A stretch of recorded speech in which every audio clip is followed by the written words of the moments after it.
ನಮಸ್ಕಾರ ಸ್ನೇಹಿತರೆ, welcome to Vstudymate YouTube channel. ನಾನು ವೆಂಕಟೇಶ್ ಪಾಟೀಲ್ ಅಂತ. ಯಾರೆಲ್ಲ ನನ್ನ Vstudymate ಯೂಟ್ಯೂಬ್ ಚಾನಲ್ನ ಸಬ್ಸ್ಕ್ರೈಬ್ ಮಾಡಿಲ್ವೋ ಸೊ ಪ್ಲೀಸ್ ಸಬ್ಸ್ಕ್ರೈಬ್ ಮಾಡಿ, ಹಾಗೆ ಬೆಲ್ ಬಟನ್ ಒತ್ತರ ಮುಖಾಂತರ ಯಾವತ್ತೂ ಕೂಡ ನನ್ನ ವಿಡಿಯೋಗಳಿಗೆ ನೋಟಿಫೈ ಆಗಿ. ಇವತ್ತಿನ ದಿನ ಅಗೇನ್ ಎಥಿಕ್ಸ್ ಡೆಫಿನೇಷನ್ಸ್ ಮತ್ತು ಎಕ್ಸಾಂಪಲ್ನ ಎರಡನೇ ಕ್ಲಾಸ್ಗೆ ತಮಗೆಲ್ಲರೂ ಕೂಡ ಸ್ವಾಗತ. ಸೊ ಇವತ್ತಿನ ದಿನ ಡಿಸ್ಕಸ್ ಮಾಡ್ತಿರೋಂಥ ಟರ್ಮ್ ಪೇಷನ್ಸ್ ಅಂತ ಕರೀತಾರೆ. ಓಕೆ, ಪೇಷನ್ಸ್ ಅಂದರೆ ಕನ್ನಡದಲ್ಲಿ ನಾವು ತಾಳ್ಮೆ ಅಥವಾ ಸಹನಶೀಲತೆ ಅಂತ ಕರೀತಾರೆ. ಓಕೆ, ಪೇಷನ್ಸ್ ಅಂದರೆ ಎಥಿಕ್ಸಲ್ಲಿ ನಮಗೆ ತುಂಬ ಇಂಪಾರ್ಟೆಂಟ್ ಇರುವಂಥ ಒಂದು ಟರ್ಮ್ ಅಂತಂದರೆ ಅದು ಪೇಷನ್ಸ್, ಅಥವಾ ಕನ್ನಡದಲ್ಲಿ ಅದನ್ನ ನಾವು ತಾಳ್ಮೆ ಅಥವಾ ಸಹನಶೀಲತೆ ಅಂತ ಕರೀತಾರೆ. ಸೊ ಇದ್ರ ಬಗ್ಗೆ ನೋಡ್ತಾ ಹೋಗೋಣ. ಸೊ ಹಾಗಾದರೆ what is the definitions of the patience ಅಂತ ನೋಡ್ತಾ ಹೋಗೋದ್ರೆ, ಆ್ಯಕ್ಚುಲಿ ಡೆಫಿನೇಷನ್ಸ್ ಏನಂದರೆ the quality of being able to stay calm and not get angry, especially when there is a difficulty or you have to wait a long time ಅಂತ ಕರೀತಾರೆ. ನೋಡಿ, ನಮಗೆ patience ಅಂದರೆ ಕನ್ನಡದಲ್ಲಿ ನಾವು ತಾಳ್ಮೆ ಅಂತ ಕರಿತೀವಿ. ಇದೇನೆಂದರೆ ನಾವು ಕೆಲವೊಂದು ಟೈಮಲ್ಲಿ ಏನಂದರೆ ಆ್ಯಕ್ಚುಲಿ ನಮ್ಮ ಒಂದು ಜೀವನದಲ್ಲಿ ತುಂಬ ಸ್ಟೇ ಕಾಮ್ ಅಂತ ಕರೀತಾರೆ. ಅಂದರೆ ತುಂಬ ಅಂದರೆ ನಿರಂತರವಾಗಿ ನಾವು ಯಾವಾಗಲೂ ಕೂಡ ಕಾಮ್ ಆಗಿರಬೇಕು, ಮತ್ತು ಭಾಳ ಯಾವುದೇ ಒಂದು ಸಣ್ಣ ಸಣ್ಣ ವಿಷಯಗಳಿಗೆ ಆ್ಯಂಗ್ರಿ ಆಗೋದಲ್ಲ. ಅದು ಎಸ್ಪೆಷಲಿ ಬಂದಾಗ ನಮಗೆ ಅದೊಂದು ಡಿಫಿಕಲ್ಟಿ, ಅಂದರೆ ಕೆಲವೊಂದು ಸಲ ಏನಂದರೆ ನಮಗೆ ಒಂದು ಡಿಫಿಕಲ್ಟಿ ಫೇಸ್ ಮಾಡಿದಾಗ ಏನಾಗುತ್ತೆ, ನಾವು ಸಡನ್ಲಿ ಆಗಿ ಸಿಟ್ ಮಾಡ್ಕೊಳ್ತೀವಿ, ಆ್ಯಂಗ್ರಿ ಆಗ್ತೀವಿ. ಅವಾಗ ಏನಾಗುತ್ತೆ, ನಮ್ಮ ಪೇಷನ್ಸ್ ಕಳ್ಕೊಳ್ತೀವಿ ಅಂತ ಕರೀತಾರೆ. ಅದೇ ರೀತಿ ಫಾರ್ ಎಕ್ಸಾಂಪಲ್ ಏನಂದರೆ ನಾವು ಯಾವುದೋ ಟೈಮಲ್ಲಿ ತುಂಬ ಲಾಂಗ್ ಟರ್ಮ್ ವೇಟ್ ಮಾಡಿದಾಗ ಏನಂದರೆ ರಿಸಲ್ಟ್ ಸಿಗಲಾಗ ಏನು ಮಾಡ್ತೀವಿ ಅಂದರೆ ತುಂಬ ಆ್ಯಂಗ್ರಿ ಆಗ್ತೀವಿ, ಅಥವಾ ಅವಾಗ ಏನಾಗ್ತೀವಿ ನಾವು ಕಾಮ್ ಆಗಿರಂಗಿಲ್ಲ, ತುಂಬ ಆ್ಯಂಗ್ರಿ ಆಗ್ತೀವಿ. ಓಕೆನಾ? ಸೊ ಹಾಗಾಗಿ ಏನಂದರೆ ಈ ಥರದ ಸಿಚುವೇಶನ್ಸಲ್ಲಿ ಅಂದರೆ ನಮ್ಮ ಜೀವನದಲ್ಲಿ, ವ್ಯಕ್ತಿಯ ಜೀವನದಲ್ಲಿ ಕಠಿಣ ಸಂದರ್ಭದಲ್ಲಿ ಏನಂತಂದರೆ ಇವತ್ತು ಯಾವಾಗಲೂ ಕೂಡ ಒಂದು ಶಾಂತಿಯುತವಾಗಿರುವಂಥ ಒಂದು ಏನು ಗುಣ ಇದೆಯಲ್ಲ, ಅದನ್ನು ನಾವು ಪೇಷನ್ಸ್ ಅಂತ ಕರೀತಾರೆ. ಓಕೆನಾ? The quality of being able to stay calm and not get angry, especially when there is a difficult situation or you have a wait for a long time ಆದಾಗ ಏನಾಗುತ್ತೆ, ಆಟೋಮೆಟಿಕ್ ಆಗಿ ನಾವು ಆಂಗ್ರಿ ಆಗ್ತೀವಿ.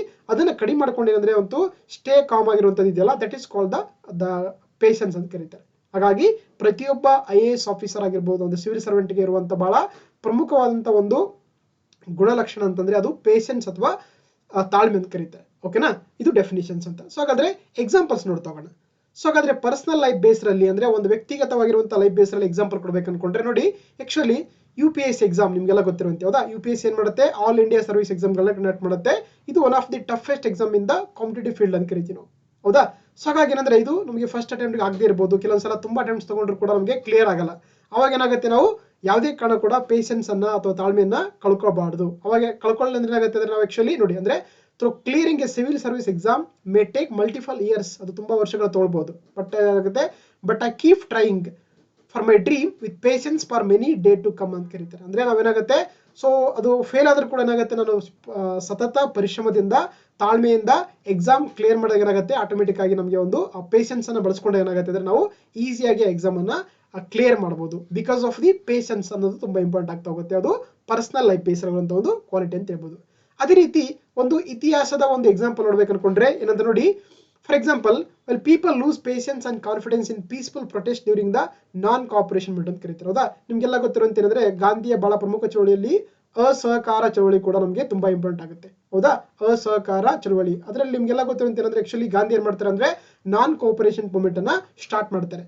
So ಅವಾಗ ಏನಾಗುತ್ತೆ, before ಆಗಿ ಏನಂದ್ರೆ ಗಾಂಧಿ ಅವರನ್ನ ಮತ್ತೆ ಅನೇಕ ಲೀಡರ್ಸ್ ಅನ್ನ ಏನ್ ಮಾಡ್ತಾರೆ, ಬ್ರಿಟಿಷರು ಅರೆಸ್ಟ್ ಮಾಡ್ತಾರೆ. ಹೌದಾ? ಅವ್ರನ್ನ ಬಂಧನಕ್ಕೊಳಪಡಿಸಿದಾಗ ಏನಾಗುತ್ತೆ, ಸೊ ಅದೇನಾಗುತ್ತೆ ಅಂದ್ರೆ ಆಕ್ಚುಲಿ ನಿಮಗೆಲ್ಲ ಗೊತ್ತಿರುವಂತೆ ಗಾಂಧಿ ಅವರು ಹಲವಾರು ಅಂದ್ರೆ ಪೇಷನ್ಸು ಆಮೇಲೆ ನಾನ್ ವೈಲೆನ್ಸ್ ಅನ್ನುವಂಥ ತತ್ವಗಳ ಮುಖಾಂತರ ಒಂದು ಹೋರಾಟ ಮುಖಾಂತರ ಒಂದು ಸಾಧನೆ ಮಾಡ್ತಾ ಹೋಗ್ತಾರೆ. ಹೌದಾ? ಸೊ ಯಾವಾಗ ಅವ್ರು ಅರೆಸ್ಟ್ ಆಗ್ತಾರೆ, ಅವಾಗ ಏನ್ ಮಾಡ್ತಾರೆ, ಜನರು ಪೇಷನ್ಸ್ ಕಳ್ಕೊಂಡು ಏನ್ ಮಾಡ್ತಾರೆ, ಒಂದು ದಂಗೆ ಆಗುತ್ತೆ. ನಿಮಗೆಲ್ಲ ಗೊತ್ತಿರುವಂತೆ ಚೌರಿ ಚೌರ ದಂಗೆ ಅಂತ ಕರೀತಾರೆ. ಹೌದಾ? ಚೌರಿ ಚೌರ ಅಥವಾ ಚೌರಿ ಚೌರ ದಂಗೆ ಅಂತ ಕರೀತಾರೆ. 1922 ಆಗುತ್ತೆ. ಅದರಿಂದ ಏನಾಗುತ್ತೆ, ಪೊಲೀಸ್ ಸ್ಟೇಷನ್ ಸುಟ್ಟು ಸಾಕಷ್ಟು ಒಂದು ತಾಳ್ಮೆ ಕಳ್ಕೊಂಡು ಏನಾಗುತ್ತೆ, ಆ ಒಂದು ಏನಂತಾರೆ, ಆ ಒಂದು ಚಳವಳಿಗೆ ಕೊಲ್ಯಾಪ್ಸ್ ಆಗುತ್ತೆ. ಹೌದಾ? ಸೊ ಹಾಗಾಗಿ Mahatma Gandhi is kept is patience and keep trying. ಹೌದಾ? ಯಾವಾಗ ಗಾಂಧಿಯವರು ಒಂದು ತಾಳ್ಮೆ ಮುಖಾಂತರ ಮಾಡ್ತಾರೆ, ಅದು ತುಂಬಾ ಸಕ್ಸಸ್ ಆಗ್ತಿತ್ತು. ಅವಾಗ ಏನಾಗುತ್ತೆ, ಸೊ ಆ ಕಾರಣಕ್ಕಾಗಿ ಅಂದ್ರೆ ನಮಗೆ ಇಷ್ಟು ಹೇಳಿಕೊಡುತ್ತೆ, ಪೇಷನ್ಸ್ ಕಳ್ಕೊಂಡು ಏನಾಗುತ್ತೆ, ಆಟೋಮೆಟಿಕ್ ಆಗಿ ನಮ್ಮ ರಿಸಲ್ಟ್ ತುಂಬಾ ನೆಗೆಟಿವ್ ಆಗಿ ಬರುತ್ತೆ ಅನ್ನೋದು. ಇದು ಕೂಡ ಒಂದು ಎಕ್ಸಾಂಪಲ್ ಕೊಡ್ಬೋದು ನಾವು ಪೇಷನ್ಸ್ಗೆ. ಅದೇ ರೀತಿ ಅಡ್ಮಿನಿಸ್ಟ್ರೇಷನ್ ಬೇಸ್ಡ್ ಅಥವಾ ಆಡಳಿತಾತ್ಮಕ ಆಗಿರುವಂತಹ ಒಂದು ಎಕ್ಸಾಂಪಲ್ ಕೊಡ್ಬೇಕು ಅನ್ಕೊಂಡ್ರೆ, ನೋಡಿ ಒಬ್ಬರು IPS ಆಫೀಸರ್ ಬರ್ತಾರೆ. ಅವ್ರ ಹೆಸರು ರವಿಕೃಷ್ಣ ಅಂತ, ಅಥವಾ ಅಕೆ ರವಿಕೃಷ್ಣ ಅಂತ ಕರೀತಾರೆ. ಇವರೊಬ್ಬ IPS ಆಫೀಸರು. ಇವ್ರು ಏನಂದ್ರೆ ತಮ್ಮ ಅಟೆಂಪ್ಟ್ಸ್ ಇರುವಂಥ ಎಲ್ಲ ಅಟೆಂಪ್ಟ್ ಕೂಡ ಏನಾಗುತ್ತೆ, ಈವನ್ ಲಾಸ್ಟ್ ಅಟೆಂಪ್ಟ್ ಅವರಿಗೆ ಕೂಡ ಅವರು ಈವನ್ ಪ್ರಿಲಿಮ್ಸ್ ಕೂಡ ಕ್ಲಿಯರ್ ಮಾಡಲ್ಲ. ಹೌದಾ? ಸೊ ಏನಾಗುತ್ತೆ, ಫೈನಲ್ ಏನು ಲಾಸ್ಟ್ ಒಂದು ಅವ್ರ ಅಟೆಂಪ್ಟ್ ಇರುತ್ತಲ್ಲ, ಅವಾಗ ಏನಾಗುತ್ತೆ, ಎಟ್ ಎ ಟೈಮಲ್ಲಿ ಪ್ರಿಲಿಮ್ಸು, ಮೇನ್ಸು ಮತ್ತೆ ಇಂಟರ್ವ್ಯೂ ಕೂಡ ಕ್ವಾಲಿಫೈ ಆಗಿ ಒಬ್ಬ IPS ಆಫೀಸರ್ ಆಗಿ ಸೆಲೆಕ್ಟ್ ಆಗ್ತಾರೆ, ಬಿಕಾಸ್ ಆಫ್ ದೇರ್ ಪೇಷನ್ಸ್. ಹೌದಾ?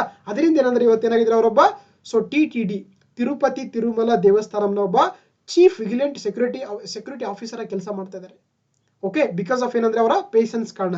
ಅದೇ ರೀತಿ ಅವರು ಇಲ್ಲಪ್ಪ ನನಗೆ ಆಗ್ತಿಲ್ಲ ಅಂತ ಅನ್ಕೊಂಡು ಬಿಟ್ಟರೆ ನೋಡ್ತಿದ್ರು, ಅವರು ಯಾವುದೋ ಒಂದು ಒಬ್ಬ ಏನಂದ್ರೆ ಸೆಕ್ಯೂರಿಟಿ ಗಾರ್ಡ್ ಆಗಿ ಕೆಲಸ ಮಾಡಬೇಕಾಗಿತ್ತು. ಬಟ್ ಇವತ್ತು ಏನಂದ್ರೆ ಪ್ರೆಸೆಂಟ್ ಆಗಿ ಅವರು ಒಂದು ದೇಶದ ಬಹಳ ಅತ್ಯುನ್ನತವಾದ TTDಯ ಒಂದು ಚೀಫ್ ವಿಜಿಲೆನ್ಸ್ ಸೆಕ್ಯೂರಿಟಿ ಆಫೀಸರ್ ಆಗಿ ಕೆಲಸ ಮಾಡ್ತಾರೆ, ಬಿಕಾಸ್ ಆಫ್ ದೇರ್ ಪೇಷನ್ಸ್ ಅಂತ ಕರಿಬಹುದು. ಓಕೆನಾ.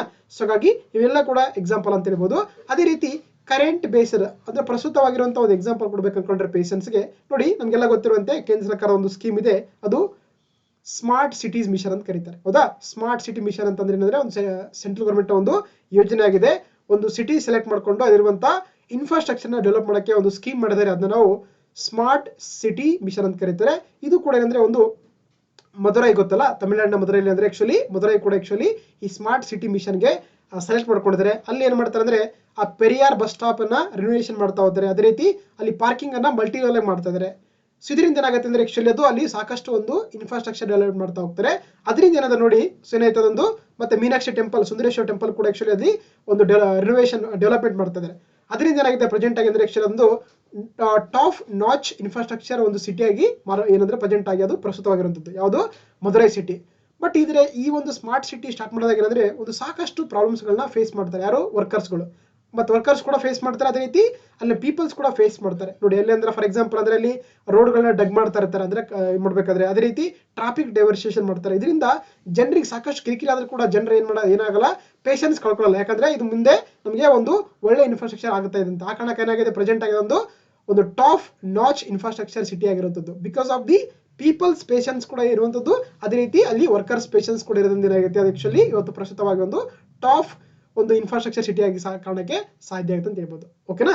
ಇದಿಷ್ಟು ಎಕ್ಸಾಂಪಲ್ಸ್ ಆಗಿತ್ತು ರಿಗಾರ್ಡಿಂಗ್ ದ ಪೇಷನ್ಸ್ ಅಂತ. ಮತ್ತೆ ಮುಂದಿನ ದಿನಗಳಲ್ಲಿ ಡಿಫ್ರೆಂಟ್ ಟರ್ಮ್ ಡಿಸ್ಕಸ್ ಮಾಡ್ತಾ ಹೋಗೋಣ. Thank you.